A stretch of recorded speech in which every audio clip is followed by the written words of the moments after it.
Pada kesempatan kali ini, saya akan menerangkan bagaimana cara melakukan analisis regresi data panel menggunakan FViews. Di sini saya menggunakan FView 9 karena pada versi FView 10 tidak dapat dilakukan uji Lagrange test. Sebelumnya, kita persiapkan data terlebih dahulu.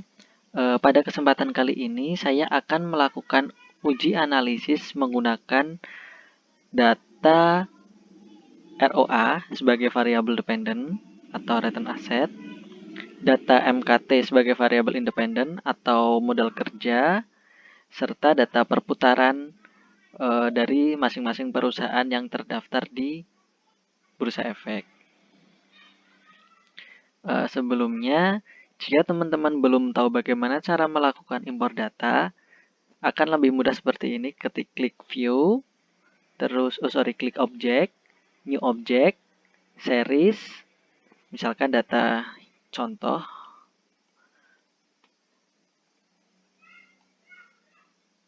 Dari entrian data Excel yang teman-teman punya, bisa di copy paste ke sini dengan cara klik edit, langsung ke sini, misalnya paste gitu. Nah, ini langsung dapat digunakan sebagai objek penelitian dari variabel. Selanjutnya, langkah pertama yang dilakukan adalah melakukan regresi common effect model. Caranya adalah tekan tombol kontrol CTRL, klik ROA, MKT, PSD, PTG. Karena variabel dependent yang saya gunakan adalah ROA, maka saya akan menempatkan ROAS di pertama.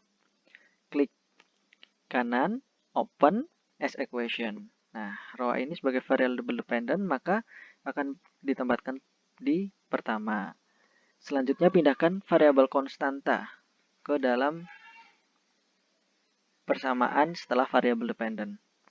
Karena common effect, maka pada panel option untuk cross section pilih none dan period pilih none. Oke. Selanjutnya kita beri nama sebagai variabel common effect model. Selanjutnya kita perlu melakukan regresi uji fixed effect model untuk penelitian selanjutnya, untuk tahap selanjutnya. Sama seperti yang tadi, kita pindahkan C ke letak C setelah letak variabel dependent. Nah, karena fixed effect model, kita menggunakan panel option dengan cross section fixed. Oke, didapatkan fixed effect model. Kita perlu mendokumentasikan dari masing-masing equation supaya lebih mudah dalam melakukan copy paste ke dalam lampiran-lampiran yang akan teman-teman gunakan dalam proposal penelitian atau skripsi atau tesis yang digunakan. Nah, selanjutnya kita melakukan uji chow. Uji chow ini berangkat dari variabel equation FEM atau fixed effect model. Sama seperti tadi, kita perlu melakukan fixed effect model. Kita menggunakan selama ini kita menggunakan metode least square ya teman-teman. Nggak usah diganti-ganti ininya. Nah, selanjutnya, oke. Karena kita akan melakukan uji chow, maka klik view, fix random effect testing, kemudian redundant fixed effect. Nah, dari sini kita melihat bahwa didapatkan p-value sebesar 0,00, yang artinya nilai ini lebih kecil dari alfa. Oleh karena itu dapat diputuskan tolak H0. Apa itu tolak H0? Bahwa fixed effect lebih tepat dibandingkan common effect. Oke. Kita beri nama Jichow. Selanjutnya kita perlu melakukan tahapan menguji Hausman, tapi sebelumnya kita perlu meregresikan random effect model. Open as equation, sama seperti tadi. Panel option, klik random. Oke. kita beri nama random effect model. Oke. Nah, tahap selanjutnya apakah menggunakan fix atau random effect? Kita perlu melakukan yang namanya uji Hausman. Caranya regresikan persamaan dari rem yang tadi. Oke. Nah, setelah mendapatkan random effect model, kita perlu melakukan uji di view, fix atau random effect testing, serta Hausman test. Di sini didapatkan nilai p-value 0,4463 yang artinya gagal tolak H0. Apa itu gagal tolak H0? Bahwa rem atau random effect model lebih cocok dibandingkan fixed effect model. Kita perlu mendokumentasikan juga teman-teman ya. Hausman.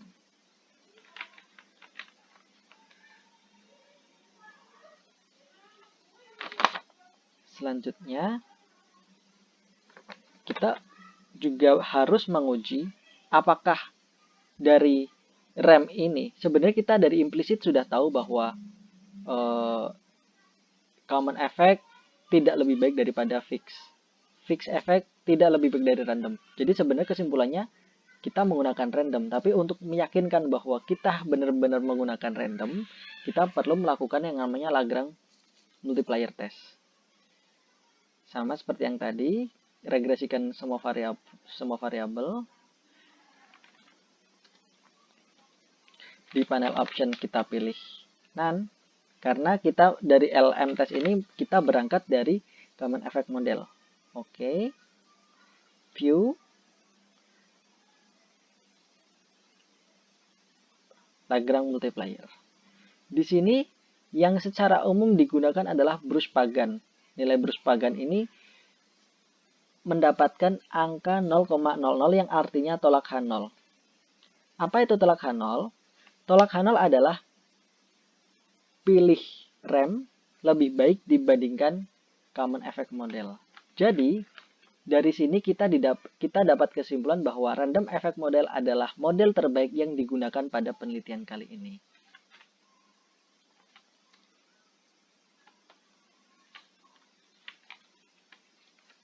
Selanjutnya,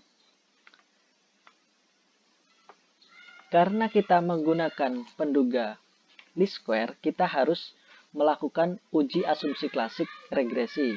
Karena least square ini akan bersifat blue based unbiased, ya begitulah ya, based linear unbiased estimation. Jadi kita harus melakukan uji asumsi klasik yang terdiri dari normalitas, autokorelasi, heteroskedastis, dan multikoliniaritas. Pertama, untuk melakukan uji asumsi klasik normalitas, karena kita mendapatkan model random effect model, maka yang dilakukan pengujian adalah random effect model. Sama seperti tadi, kita perlu melakukan banyak regresi karena supaya terdokumentasi dengan baik ya teman-teman. Random, oke. Dari sini view kita dapat mengetahui residual diagnostik karena yang kita uji adalah residualnya. Histogram normality test. Di sini dapat dihasil bahwa nilai JB test 0,8 yang artinya lebih besar dari alfa dapat disimpulkan bahwa data ini berdistribusi normal. Begitu. Alfanya kata tadi 0,05% ya teman-teman.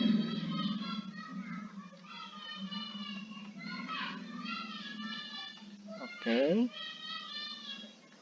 Selanjutnya kita perlu melakukan uji multikoliniaritas. Jadi yang diharapkan itu antar masing-masing variabel independennya tidak terdapat multikoliniaritas. Jadi tidak saling berkaitan erat begitu. Kita pilih quick, kita pilih group statistik, correlation, kita masukkan hanya variabel independen. Oke.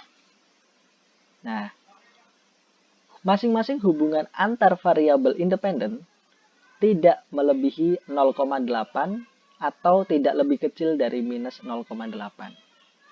Yang artinya bahwa pada variabel independen model penelitian kali ini terbebas dari multikoliniaritas.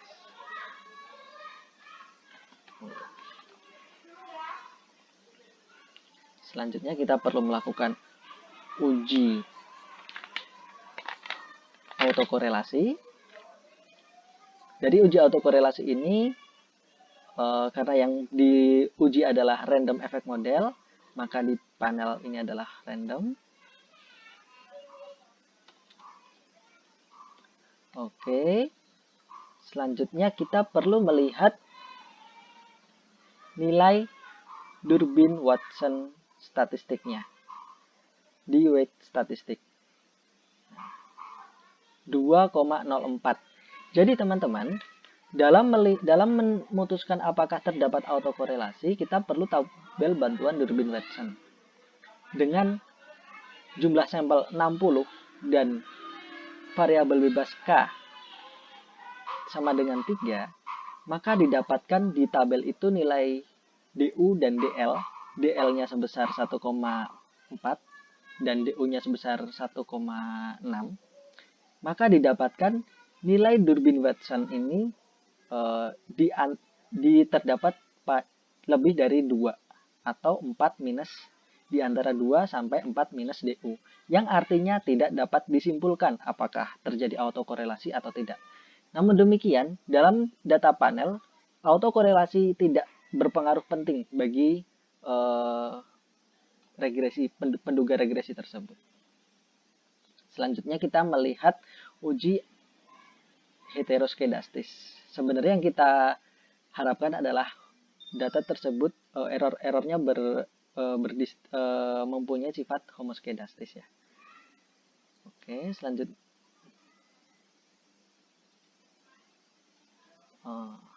kita ke generate. Oke, generate. Nah, pada equation kita masukkan resapps sama dengan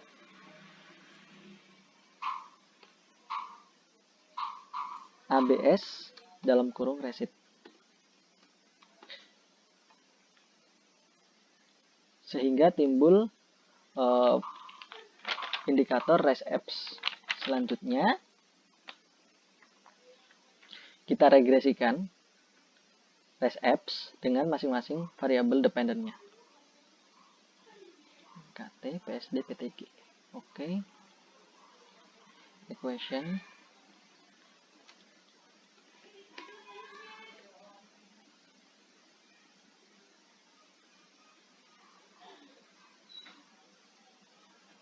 Oke.